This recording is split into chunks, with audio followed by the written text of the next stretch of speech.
Hello everyone, আজকে সকাল সকাল চলে এসছে লিটিল হিরোর মা। আজকে জানো আজকের কী দিন? আজকের হলো লিটিল হিরোর জন্মদিন। আজকে লিটিল হিরো জন্মদিনে কী কী করেছে সবটাই গল্প করব তোমাদের সাথে। আর এই সকালবেলা ঘুম থেকে উঠে ওর মাথায় আমি হ্যাপি বার্থডে ক্রাউন পরিয়ে দিয়েছি। তো তারপর সকালবেলার ব্রেকফাস্টে দিয়েছিলাম খেজুর, সুজি আর দুধ দিয়ে। হ্যাঁ, ও সব কিছুই খেতে ভালোবাসে, তো দুধটা বেশি ভালোবাসে ও। আর ওর জন্যে মাছ আনা হয়েছিল, যেহেতু আজকে মাছ দিতে হয়, ওর খাবারের পাতে বড় একটা মাথা দেওয়া হবে, তার জন্য একটু বড় সাইজের মাছ এনেছিল। আর ওর প্রত্যেকদিন খাওয়ার সময় ওর খেলতে খেলতে খেলতে হবে, নাহলেও খাবে না। তারপর চলে যাচ্ছি কোথায় জানো? আজকে লিটিল হিরোর যেহেতু জন্মদিন, তাই জন্য দক্ষিণেশ্বরে পুজো দিতে যাচ্ছি ওকে নিয়ে। আর সকাল সকাল একটু ফটোশ্যুট করে নিলাম। আমার বর আবার আমি সিঁদুর পরছি, একটু বললাম ফটো করে দিতে, ভিডিও করে দিতে, তো ও ভিডিওটা করে দিল। তারপর আমরা রওনা হচ্ছি এখন পাপাকে কোলে করে নিয়ে, লিটিল হিরোর মাম্মা আর লিটিল হিরোর বাবা। আমরা সবাই 2-3 জনে মিলে যাচ্ছি দক্ষিণেশ্বরে লিটিল হিরোর নামে পুজো দিতে। তো দক্ষিণেশ্বরের রাস্তায় যেতে যেতে ওকে নিয়ে অনেক রকম ভিডিও করলাম। ওর মুখটা দেখো কী কিউট লাগছে, চুপ করেছিল। ও ভাবছে কোথায় যাচ্ছি এত সকাল সকাল, কোনো দিন তো এত সকাল সকাল যায় না। আর এত খেলতে খেলতে গাড়ির মধ্যে ক্লান্ত হয়ে আবার ঘুমিয়ে পড়লো লিটিল হিরো। এখন দেখতে পাচ্ছ এই যে আমরা দক্ষিণেশ্বরের গেটের মধ্যে ঢুকছি। আর যেহেতু দক্ষিণেশ্বরের মধ্যে ক্যামেরা অ্যালাউ নেই, তাই জন্য আগে থেকে একটু ভিডিও করে নিয়েছি। আর ও যা গাড়ির মধ্যে আমার সাথে যুদ্ধ করেছে, আমার শাড়িটাও খারাপ হয়ে গেছিলো, তাই আমার বড় আমার শাড়ির কুচিটা ভালো করে ধরে দিল। যেহেতু খারাপ হয়ে গেছে, তো একটু ও শাড়ির কুচিটা বেশ ভালোই ধরতে পারে।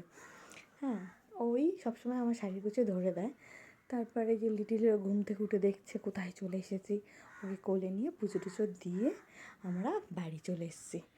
হ্যাঁ, পুজোটা বেশ ভালোই দিয়েছি, একদম লাস্ট মুহূর্তে পুজো দিয়েছি, 12টার পুজোটা। আর ওকে দেখো না, বাড়ি যাওয়ার সময় খাইয়েছিলাম আর মুখটা ধোয়ানো হয়নি গাড়ির মধ্যে।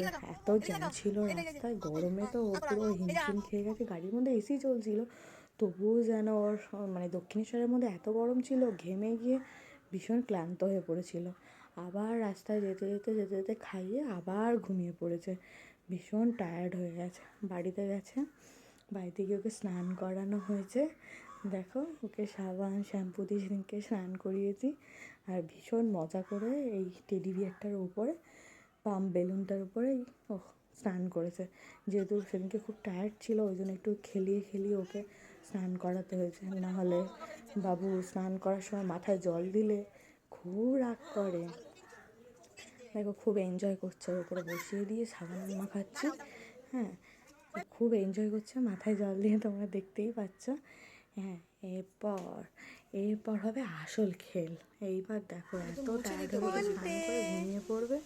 এবার সব বাড়ির লোকজন চলে এসেছে ওকে খাওয়ানোর জন্য। খাবার রেডি করা হচ্ছে, কিন্তু ওইগুলো তো জাস্ট দেখানোর জন্য, সব রকম একটু মুখে দেওয়ার জন্য। কিন্তু আসল তো মাছ ভাত, ও শিঙি মাছ খেতে ভীষণ ভালোবাসে। শিঙি মাছ আর খিচুড়ি করে দিয়েছিল।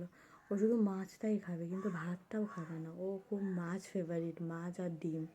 তো সেদিনকে ওর শিঙি মাছ ওর খাওয়ানো হয়েছিলো, কিন্তু মানে থালা সাজানোর জন্য বড়ই মাছ আনা হয়েছিলো। এই যে দেখা রেডি করা হচ্ছে এবার। তখনও অবধি ওর মেজাজ ঠিকঠাকই ছিল। এই পাঞ্জাবিটার গলাটা ফার্স্ট ক্রাই থেকে আমি অর্ডার করেছিলাম, গলাটা এতটা ছোট ঢুকছিল না, শেষে ওটাকে কেটে একটু কাঁচি দিয়ে আবার মুখটা ঢোকানো হলো। এই যে এইবার ওর সঙ্গে যুদ্ধ করতে করতে ও খুব টায়ার্ড হয়ে গেছে।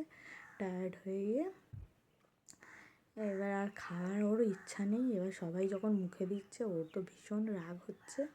আর আমার আমি ওকে অনেক কিছুভাবে, ওটা আমার বাবা খাওয়াচ্ছে, সব রকম ওকে দেওয়া হয়েছে, কিন্তু কিচ্ছু অন্য সময় হলে আমরা যা খাই ও সবটাই খেতে চায়। কিন্তু সেদিনে এতটাই টায়ার্ড হয়েছিল, বাইরে এত গরম ছিল, মানে ও ডিহাইড্রেটেড হয়ে গেছিলো, হয়ে গিয়ে আর ওর কিচ্ছু ভাল লাগছিলো না, শুধু মনে হচ্ছে একটু জল খেয়ে আর ঘুমাই। তো ও সেদিনকে খুব বিরক্তি করেছে, কারোর হাতে কিচ্ছু খায়নি। এমনি সময় আমরা ভাত খেলে যা খাই, কেউ পাশে খেলে, ওর দাদা খেলে, দিদুন খেলে, যা খায় ও সব মোটামুটি গালে দিই। আর এই যে সন্ধ্যেবেলার অনুষ্ঠানটা আরও টায়ার্ড। সেদিনে মানে একদম কেক পর্যন্ত কাটেনি, যে কেকে ও শুয়ে পড়ে, হ্যাঁ সেই কেক পর্যন্ত কাটতে পারিনি, শুধু কেঁদেই যাচ্ছে। আর এত লোকজন ছিল যে ও দেখে আরও ভ্যাবাচ্যাকা হয়ে গেছে যে কী করবো, আমি কী করবো, কেক পর্যন্ত খাইনি জানো তোমরা।